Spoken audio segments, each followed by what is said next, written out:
Maka kalau kita memakai terminologi ini, lantas kita bisa katakan bahwa jangankan corona, hidup itu adalah ujian. Ketika kita diberi sesuatu yang kita bilang itu adalah sebuah kenikmatan, maka kita diuji di sana. Apa yang diuji? Kesyukuran. Sebaliknya ketika kita diberi sesuatu yang sifatnya musibah, sifatnya keburukan, kekurangan, maka kita sedang diuji di sana. Apa yang diuji? Kesabaran. Oleh karenanya, perpaduan antara rasa syukur dan rasa sabar adalah kunci dalam menghadapi apa yang sedang kita rasakan saat ini.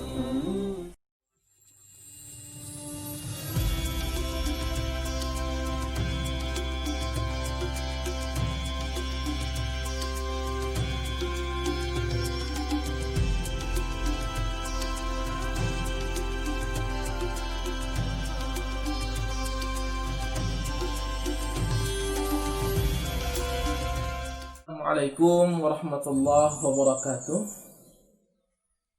Bismillahi wa kafa, wassalatu wassalamu ala habibina al-mustafa wa ala alihi wa sahbihi wa mawafa wa ba'du. Jemaah yang berbahagia, pertama-tama marilah kita layangkan puja dan puji syukur kita kehadirat Allah Subhanahu wa taala atas segala karunia-Nya, segala nikmat-Nya. Salah satu penyebab mengapa hati kita kadang tidak tenang, risau, gundah adalah kurangnya rasa syukur. Jadi syukur itu berdampak pada ketenangan hati. Lantas mengapa kadang kita sering mengeluh? Sebenarnya sederhana. Kita terlalu sering memikirkan tentang doa yang belum dikabulkan, sehingga kadang kita lupa untuk mensyukuri segala sesuatu yang Allah telah berikan kepada kita, bahkan tanpa kita minta. Selanjutnya salawat berbingkai salam tetap atas junjungan alam baginda Nabi Muhammad sallallahu alaihi wasallam wa ala alihi washabbihi ajma'in. Para hadirin yang berbahagia, pada kesempatan kali ini kita akan sedikit berbicara mengenai salah satu wabah yang sedang melanda dunia sekarang. Kenapa kita bilang salah satu? Karena ini hanya satu dari sekian. Jadi ya, kita tahu bersama bahwa itu adalah coronavirus atau sering disingkat menjadi COVID-19, virus corona. Kenapa hanya satu dari sekian? Karena di saat yang bersamaan, saat ini dunia juga sedang dilanda berbagai macam virus lain. Kita kenal ada DBD, kita kenal flu burung, flu babi dan sebagainya. Nah, lantas kenapa ini menarik? Kenapa corona itu menarik? Karena dia adalah yang paling baru. Dia adalah yang baru-baru terjadi. Dimulai dari Desember 2019 sampai sekarang, awal mula dari Cina, Wuhan. Dan sekarang kurang lebih sudah 113 negara yang terkonfirmasi terjadi virus tersebut. Lantas apa yang akan kita bahas? Kita akan membahas sedikit mengenai apakah virus ini merupakan sebuah musibah ataukah ia adalah azab. Jemaah yang berbahagia, sebelum kita lebih jauh, alangkah baiknya kita mengkonfirmasi terlebih dahulu. Apakah itu musibah dan apa itu azab. Musibah terdapat dalam beberapa ayat dalam Al-Quran. Yang paling gampang bisa kita temui misal di Al-Baqarah ayat 155 sampai 156, di mana Allah Subhanahu wa taala berfirman, وَلَنَبْلُوَنَّكُمْ بِشَيْءٍ مِنَ الْخَوْفِ وَالْجُوعِ وَنَقْصٍ مِنَ الْأَمْوَالِ وَالْأَنْفُسِ وَالثَّمَرَاتِ وَبَشِّرِ الصَّابِرِينَ الَّذِينَ إِذَا أَصَابَتْهُمْ مُصِيبَةٌ قَالُوا إِنَّا لِلَّهِ وَإِنَّا إِلَيْهِ رَاجِعُونَ. Shadaqallahul Azim. Yang artinya, dan kami pasti akan menguji kalian semua dengan sedikit ketakutan, kelaparan, kekurangan harta, jiwa, dan buah-buahan. Lantas berilah kabar gembira kepada orang-orang yang sabar. Siapa mereka? Alladzina idza asabathum musibah, mereka adalah orang-orang yang jika ditimpa musibah, lantas mereka berkata, inna lillahi wa inna ilaihi raji'un. Sungguh kami datangnya dari Allah dan akan kembali kepadanya. Oke, kemudian apa itu azab? Dalam Al-Quran ada banyak sekali kata azab. Hanya saja rata-rata, bahkan kita bisa bilang hampir semua kalimat azab tersebut mengacu pada azab atau hukuman kelak di yaumul kiamah atau pasca hari kiamat. Ya, nanti ketika kita telah ditimbang amal perbuatan kita, lantas kita akan diberi balasan atas amal perbuatan itulah disebut azab. Ada beberapa kasus di mana azab ini tidak disebut sebagai hukuman tadi atau hukuman kelak di hari kiamat. Atau maksudnya begini, azab ini sebagai hukuman di dunia. Bedanya adalah kebanyakan azab dalam Al-Quran menggambarkan bahwa Allah ada subjeknya, manusia adalah objeknya. Sedangkan dalam segelintir ayat tadi, semisal dalam surat Al-Kahfi ayat 86, di mana Zulkarnain dikasih kewenangan untuk mengadab orang-orang yang menyembah matahari atau menyembah selain Allah, atau memberikan atau membiarkan mereka. Jadi ada sedikit saja ayat-ayat yang berkata bahwa azab itu berkaitan dengan dunia. Kebanyakan dari ayat itu adalah azab mengacu kepada hukuman kita kelak di akhir. Lantas kalau kita lihat dari terminologi singkat tadi, maka kita bisa katakan bahwa coronavirus ini termasuk ke dalam musibah, bukan ke dalam azab. Karena apa? Musibah berkaitan dengan kehidupan kita ketika kita berada di dunia, sedangkan azab berkaitan dengan kehidupan kita kelak di hari akhirat. Lantas kita akan melanjutkan. Kemudian apa yang menjadikan apa yang menjadi pembahasan dari musibah tersebut?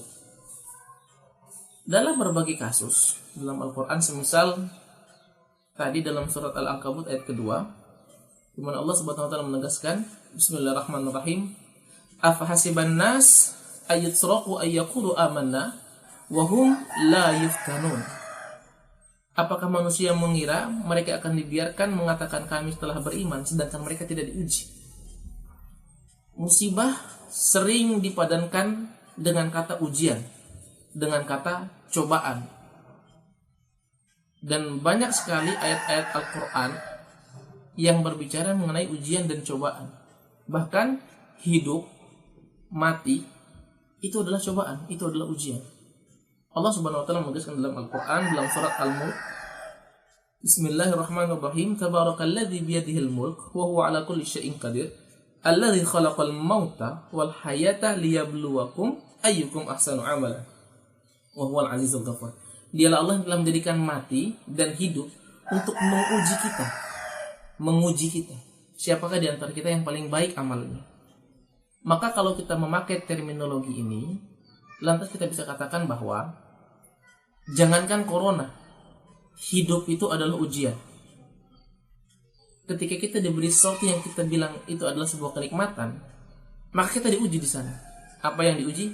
Kesyukurannya. Sebaliknya ketika kita diberi sesuatu yang sifatnya musibah, sifatnya keburukan, kekurangan, maka kita sedang diuji di sana. Apa yang diuji? Kesabaran. Oleh karenanya, perpaduan antara rasa syukur dan rasa sabar adalah kunci dalam menghadapi apa yang sedang kita rasakan saat ini.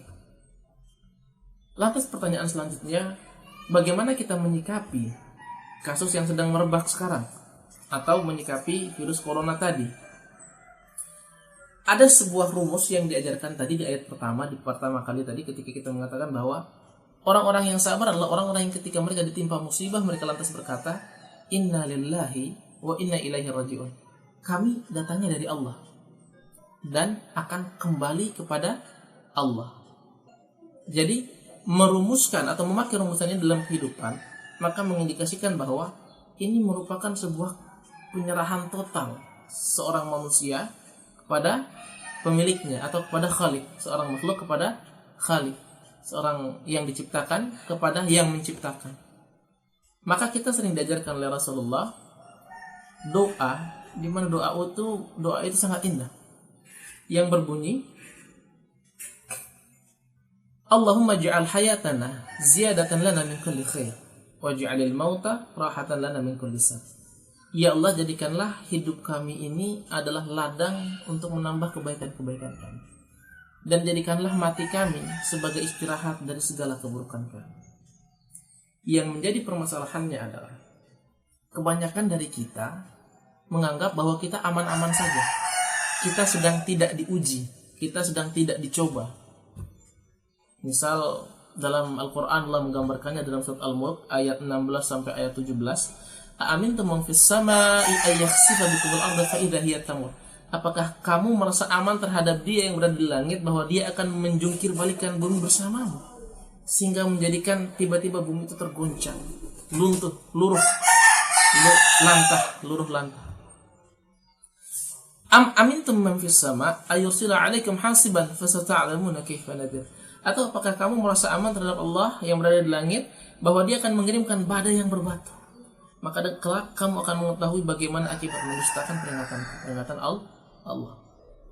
Permasalahan kita adalah kita sering merasa aman bahwa kita aman-aman saja, kita tidak sedang diuji. Nah, dalam menyikapi hal tersebut, alangkah seyogianya kita bersikap fight, dalam arti misal seperti ini. Hal-hal yang baru-baru kita dapatkan sekarang ini adalah berkaitan dengan social distancing atau pembatasan gerak, pembatasan sosial kita, terutama di bidang ibadah, terutamanya lagi di bidang sholat di masjid secara berjamaah. Hal yang perlu kita tekankan di sini adalah bahwa yang kita takutkan bukan coronanya, tetapi yang kita takutkan adalah bagaimana nanti ketika kita terjangkit corona itu, lantas kita menyebabkan kesulitan bagi orang lain yang menjadi pertimbangannya Allah. Karena apa? Karena yang kita hadapi adalah virus. Virus itu sesuatu yang sifatnya kasat mata, kecil sekali, tidak bisa terlihat.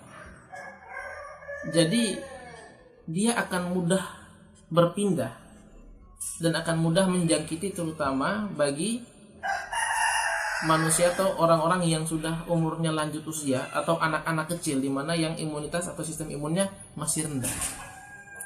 Oleh karenanya, dalam menyikapi hal tersebut, alangkah lebih dewasanya jika kita tetap memperbanyak ibadah individual kita, tapi menjaga jarak dalam melaksanakan ibadah tersebut. Agar apa? Agar sekiranya kita selamat dan kita tidak menjadi penyebab orang lain ditimpa musibah, orang lain ditimpa ujian. Shadaqallahul azim. Hanya ini yang dapat saya sampaikan. Kurang lebihnya saya mohon maaf. Assalamualaikum warahmatullahi wabarakatuh.